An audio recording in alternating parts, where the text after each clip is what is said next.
السلام علیکم دوستو، میں ہوں آپ کا میزبان ذیشان سلیم۔ دوستو، پاکستان انڈیا دو ایشیا کی بڑی ٹیمیں سیمی فائنل کے لیے ان کے درمیان جنگ اور پھر ان کا آگے پہنچنا ایک سوالیہ نشان بنا ہوا ہے۔ لیکن اسی پورے سینیریو کے اندر لالا شاہد افریدی کا ایک بیان، اس سے پہلے جو میں نے ویلاگ کیا تھا، شاہد افریدی نے شاہین افریدی کو، شاداب کو، بابر کو تنقید کا نشانہ بناتے ہوئے کہا تھا کہ ان کو ٹیم سے باہر نکال دو۔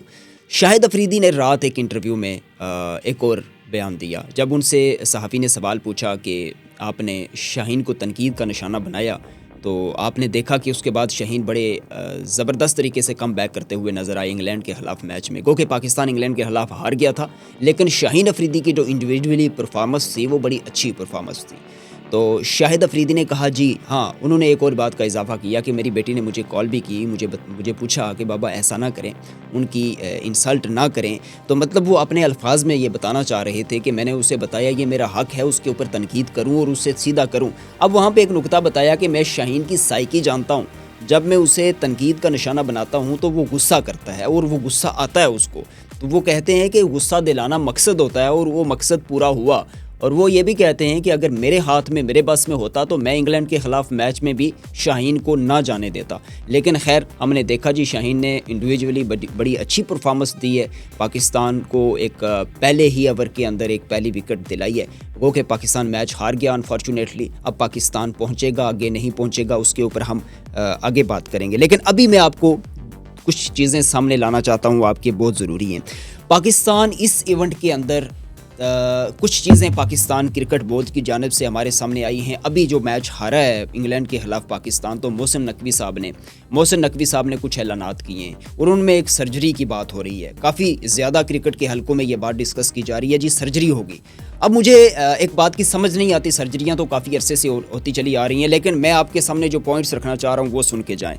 پاکستانی جو کرکٹ مبصرین ہیں، جرنلسٹ، مختلف سپورٹ جرنلسٹ ہیں، وہ یہ کہہ رہے ہیں کہ جی تین بڑے نام نکلتے ہوئے نظر آ رہے ہیں ہمیں اس ایونٹ کے بعد، یعنی یہ سرجری وہ ہے۔ آپ کو شاید یقین آئے یا نہ آئے، لیکن مجھے ایسا لگتا ہے کہ ان تینوں کی پرفارمنس کو دیکھ کر ایسا لگ رہا ہے کہ یہ تینوں 4 سے 5 یا 6 سال کے لیے ریسٹ پہ جا رہے ہیں۔ یہ تین کون سے نام ہیں؟ اگر یہ ڈومیسٹک پہ پرفارم کر کے واپس آ جائیں تو پھر تو ٹھیک ہے، لیکن مجھے فی الحال کے لیے لگ رہا ہے کہ اگلے 4-5 ایونٹس ان کے لیے بڑی ہی مشکل سچویشن میں نظر آ رہے ہیں، یعنی ان کے لیے مشکل ہے کہ واپس آ جائیں ان ایونٹس کے اندر۔ وہ ہے جناب بابر اعظم صاحب، سائم ایوب صاحب، شاداب خان صاحب۔ یہ تین نام ہمیں پاکستانی کرکٹ ٹیم سے نکلتے ہوئے نظر آ رہے ہیں، یعنی ان کا مستقبل خطرے میں نظر آ رہا ہے۔ سلمان علی آغا کی وائف نے ایک سٹیٹس لگایا اور انہوں نے لکھا کہ میرے بچوں کو گالیاں دی جا رہی ہیں، یعنی کرکٹرز کا قصور ہے، مینجمنٹ کا قصور ہے، پی سی بی کا قصور ہے، میچز کو ہارنا، میچز کو ہروانا، غلط پرفارمنس دینا۔ لیکن اس سارے سینیریو میں بھائی آپ کرکٹرز کو ٹارگٹ کریں، پی سی بی کو ٹارگٹ کریں، مینجمنٹ کو ٹارگٹ کریں، سلیکشن کمیٹی کو ٹارگٹ کریں، کوچ کو ٹارگٹ کریں، کیپٹن کو کریں، لیکن آپ فیملی تک کیوں پہنچ رہے ہیں؟ یہ تو انڈیا کا کلچر ہے بھائی، مطلب شرم آنی چاہیے ایسے لوگوں کو جو فیملیز کو جا کے گالیاں دیتے ہیں، جو بچوں کو گالیاں دیتے ہیں۔ وہ کہتی ہے سلمان آغا کی وائف کے میرے بچوں کا کیا قصور ہے؟ دھونی کے گھر کو جلانا، اس کی فیملی کو دھمکیاں دینا، پھر کوہلی کے حوالے سے، تو یہ ہمیں انڈیا سے ملی ہیں چیزیں جو ہمیں نظر آتی تھی، یہ نیگیٹیوٹی وہاں سے اٹھتی تھی۔ تو یہ گندا کلچر انڈیا کا ہے، یہ بکواس ترین کلچر انڈیا کا ہے، گالیاں دینا کرکٹرز کی فیملی کو، ان کو برا بلا کہنا، ان کے بچوں کو دھمکانا۔ تو یہ اپنے اندر یہ گندگی نہ لے کر آئیں، خدا کا واسطہ ہے، یہ گندگی نہ لے کر آئیں۔ جب پاکستان جیت جاتا ہے کسی بڑے ایونٹ کے اندر، پاکستان فتح حاصل کر لیتا ہے، تو اس وقت یہ چیز آپ نے دیکھی ہوگی کہ وہ سارا کریڈٹ پی سی بی کو جاتا ہے۔ لیکن جو ہی پاکستان میچ ہار جاتا ہے، پاکستان ایونٹس لوز کر جاتا ہے، پاکستان فتح حاصل نہیں کر پاتا، تو وہ ساری تنقید پاکستانی کرکٹرز کو، ان کی فیملیز کو، ان کیپٹنز کو، مطلب انہی کو ہی سہنا پڑتی ہیں۔ عمران خان کی بات کروں میں، وسیم اکرم کی، تو یونس خان کی، شاہد افریدی کی، تو وہ ذرا ہمارے اس لیول سے، ہماری جو جسے کہتے ہیں کہ میچورٹی، سینس آف میچورٹی جو ہے، وہ ذرا اس سے پہلے تھی چیزیں۔ لیکن ابھی تک ہم نے جس کو دیکھا ہے، Sarfaraz is one of the best captain of Pakistan, جو کہ ہم نے ان چیزوں کو آبزرو کیا۔ تو پاکستان کو ایک بڑا ایونٹ چیمپئن ٹرافی جتوایا تھا 17 میں، انڈیا کا گمنڈ ہاک میں ملایا تھا سرفراز احمد نے۔ تو سرفراز جب جیتے تھے تو اس وقت مکی آرتھر پاکستان کے کوچ تھے کرکٹ ٹیم کے، تو مکی آرتھر کو سارا کریڈٹ مل رہا تھا. میں یہ چیز دیکھ رہا تھا کہ اس وقت سرفراز احمد جو ہے نا وہ یہ چیزیں تو ہر بعد میں غلطیاں ہوئی، چیزیں چلی، لیکن اب بھی اگر یہ چیزیں آپ دیکھیں گے کہ سارا کریڈٹ آپ ٹیم کو دینے کی بجائے مینجمنٹ کو دیں گے، اور ہارنے کی جو ہے ساری آپ مورد الزام ٹیم کو ٹھہرائیں گے، آپ مینجمنٹ کو نہیں ٹھہرائیں گے، تو یہ ایک بہت بڑی زیادتی ہوگی یہاں پہ میرے خیال میں. اب ایک اور چیز یہاں پہ سامنے آ رہی ہے کہ آپ دیکھ رہے ہوں گے بہت ساری چیزیں یعنی آپ کی نظروں سے گزری ہوں گی پچھلے کچھ ایرا کے اندر. جب عمران خان صاحب کا دور تھا تو پولیٹکس ایک سائڈ پہ رکھ کے آپ کرکٹ کے اوپر بات کریں تو عمران خان نے رمیز راجہ کو as a P C B chairman لایا تھا. اس کے بعد انہوں نے بڑی اصلاحات کرنی تھی، اصلاحات کرکٹ کے اندر کرنی تھی، بہت ساری چیزیں صاف کرنی تھی. میرے خیال میں یہ چیزیں شاید بلکہ شاید نہیں یقینی طور پہ، کیونکہ رمیز راجہ صاحب کے دور میں 2 ایسے ایونٹ تھے، پاکستان سیمی فائنل بھی کھیلا، فائنل بھی کھیلا.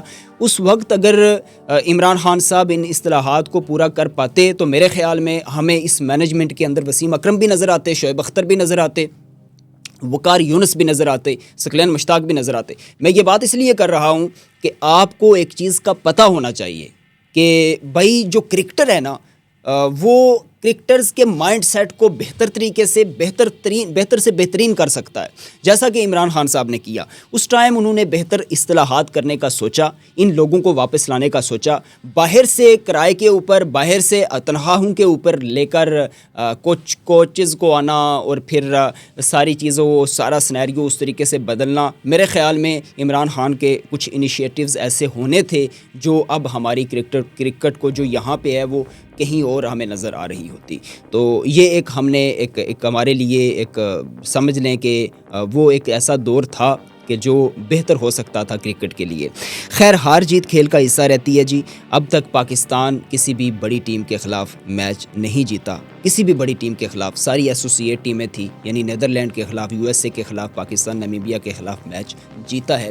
تو میں یہاں پہ پاکستان کو یعنی تنقید کا نشانہ بناتے ہوئے یہی کہوں گا کہ پاکستان اب وہ ایشیا کی سیکنڈ بیسٹ ٹیم جو ایک نعرہ لگتا تھا اور بڑی باتیں کی جاتی تھی، اب پاکستان جو ہے وہ ایسوسیٹ ٹیموں کے لیے ہی رہ گئی ہے.